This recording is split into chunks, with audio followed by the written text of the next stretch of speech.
क्या आप भी ये 5 गलतियाँ कर रहे हैं अपने गुलाब के पौधे पे? तो सावधान हो जाइए, ये 5 गलतियाँ गुलाब के हरे-भरे पौधे को भी खराब कर सकती हैं। तो ये कौन-सी गलतियाँ हैं जिन्हें हमें नहीं करना है और कौन-सी ऐसी चीज़ें करनी हैं जिससे प्लांट की ग्रोथ अच्छी हो और फूल और कलियों की क्वांटिटी भी ज़्यादा हो? तो देरी ना करते हुए चलिए फिर वीडियो को स्टार्ट करते हैं। हेलो एवरीवन, कैसे हैं आप सब लोग? लव फॉर गार्डनिंग में आप लोगों का बहुत-बहुत स्वागत है। सबसे पहली गलती होती है बिना मिट्टी चेक किए प्लांट को पानी दे देना। तो हमें पानी कैसे देना है? देखिए, इस तरीके से मिट्टी को हाथ में लीजिए। अगर मिट्टी हाथ में चिपक रही है तो अभी आपको प्लांट को पानी नहीं देना है। ये बहुत सही तरीका है। इससे अगर आप समझ लेते हैं ना तो फिर प्लांट में ओवर वाटर कभी भी नहीं होगा, क्योंकि ओवर वाटर से प्लांट खराब हो जाता है, मर जाता है। ये देखिए, इस वाले प्लांट की मिट्टी मैं छू रही हूँ और फिर उसके बाद देखिए मेरे हाथ एकदम सूखे हैं। मिट्टी कहीं भी हाथ में चिपक नहीं रही है और मिट्टी काफ़ी ऊपरी वाली लेयर जो है वो भुरभुरी है। तो ये बिल्कुल सही समय है प्लांट को पानी देने का। जब मिट्टी की 1 से 1.5 इंच की लेयर नीचे वाली सूखी हो तो फिर आप प्लांट को पानी दे सकते हैं। कई बार ऐसा भी होता है कि बहुत लंबे समय तक धूप नहीं निकलती है, तो इससे क्या होता है कि जो प्लांट की मिट्टी होती है वो काफ़ी समय तक गीली बनी रहती है। फिर उसमें कन्फ्यूज़न होता है कि क्या करें, प्लांट को पानी दें या ना दें। तो उस समय भी आपको प्लांट को पानी नहीं देना है। प्लांट को पानी आप तभी देंगे जब आपको मिट्टी एकदम ड्राई दिखेगी, क्योंकि बहुत ज़्यादा पानी से ना जड़ें सड़ने लगती हैं, गलने लगती हैं। आप देखिए, जैसे ये वाले रोज़ के प्लांट की मिट्टी देखिए, ये काफ़ी गीली है और ये सूख नहीं रही है, क्योंकि इधर काफ़ी समय से धूप नहीं निकली है। तो ऐसे में हमें क्या करना है, जब भी आप देखें कि 2 से 3 दिन हो गए हैं और प्लांट की मिट्टी सूख नहीं रही है, फिर आप क्या करिए कि किसी भी खुरपी की मदद से मिट्टी की गुड़ाई कर दीजिए। मिट्टी की गुड़ाई करने से क्या होगा कि एक तो ऊपरी जो लेयर होती है मिट्टी की, वो हवा के कांटेक्ट में आएगी और जल्दी सूख जाएगी और उसके बाद जड़ों में भी ऑक्सीजन जाएगा।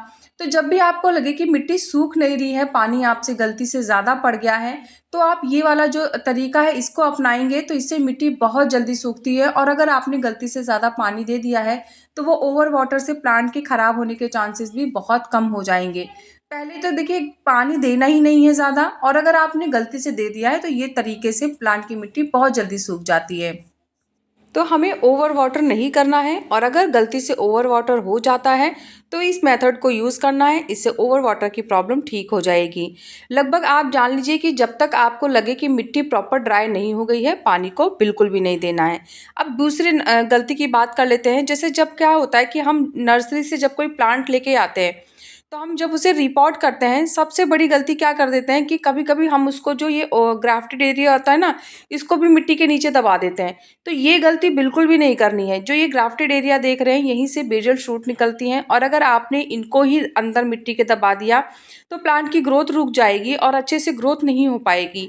तो ये गलती बिल्कुल भी नहीं करना है। देखिए, जिस तरीके से आप देख सकते हैं मेरे प्लांट में, ये देखिए ग्राफ्टेड एरिया थोड़ा-सा ऊपर है, तो इस तरीके से ही आपको प्लांट को रिपोर्ट करना है। एक और मैं अपना इंग्लिश रोज़ दिखाती हूँ, उसका भी देखिए ग्राफ्टेड एरिया थोड़ा-सा खुला हुआ है। देखिए, इसको मैंने मिट्टी से काफ़ी हद तक कवर कर रखा है, लेकिन ग्राफ्टेड एरिया देखिए अभी भी पूरी तरीके से प्रॉपर खुला हुआ है। लेकिन देसी गुलाब के पौधे में ऐसी कोई प्रॉब्लम नहीं है। देसी गुलाब का पौधा आप जैसे आपको नर्सरी से मिलता है, आप उसी तरीके से ग्रो करके लगा दीजिए। उसमें कोई ऐसी प्रॉब्लम नहीं है, क्योंकि इसमें कोई ग्राफ्टेड एरिया नहीं होता है। ये जहाँ मर्जी वहाँ से ग्रो करे, उसमें कोई प्रॉब्लम नहीं आती है। तो ये चीज़ आपको इंग्लिश रोज़ में ध्यान रखनी है। देसी रोज़ में कोई प्रॉब्लम नहीं है, कैसे भी लगा सकते हैं।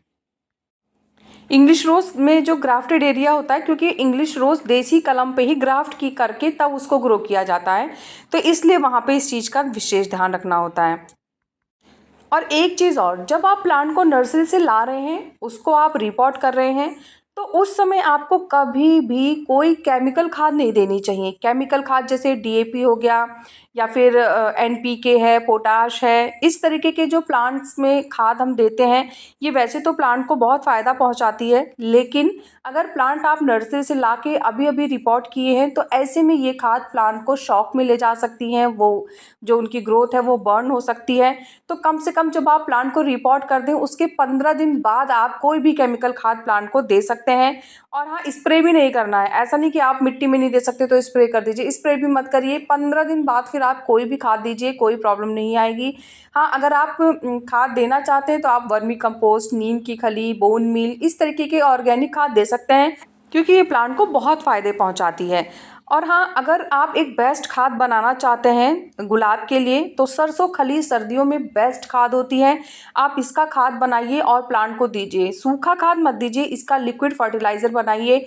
बहुत ही बढ़िया और बहुत ही पॉजिटिव रिजल्ट मिलेंगे आपको। मतलब कितनी भी रुकी हुई ग्रोथ होगी ना प्लांट की, तो एकदम रॉकेट की स्पीड से भागेगी और बहुत ही बढ़िया रिजल्ट मिलता है। मैं तो अपने रोज़ के प्लांट को, बल्कि विंटर्स में मैं जितने भी मेरे विंटर फ्लावर प्लांट हैं या वेजिटेबल प्लांट है, मैं सबको ये वाली खाद देती हूँ। मुझे बहुत अच्छा रिजल्ट मिलता है।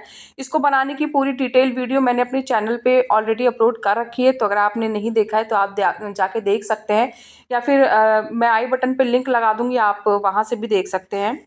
ये खाद आप 20 से 25 दिन में एक बार अपने प्लांट को दे सकते हैं और इससे बहुत ही बढ़िया रिजल्ट आते हैं। एक और बहुत बड़ी गलती है जो कि है, हम क्या करते हैं, प्लांट को लाते हैं और ऐसे ही नॉर्मली प्लांट्स के साथ उनको भी रख देते हैं।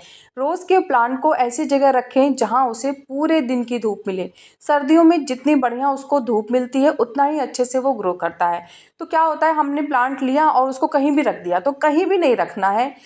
आप एक जगह देखिए अपने गार्डन में जहां आपको लगता है कि यहाँ पूरे दिन धूप आएगी, बस आपको वहीं पे इसे रख देना है।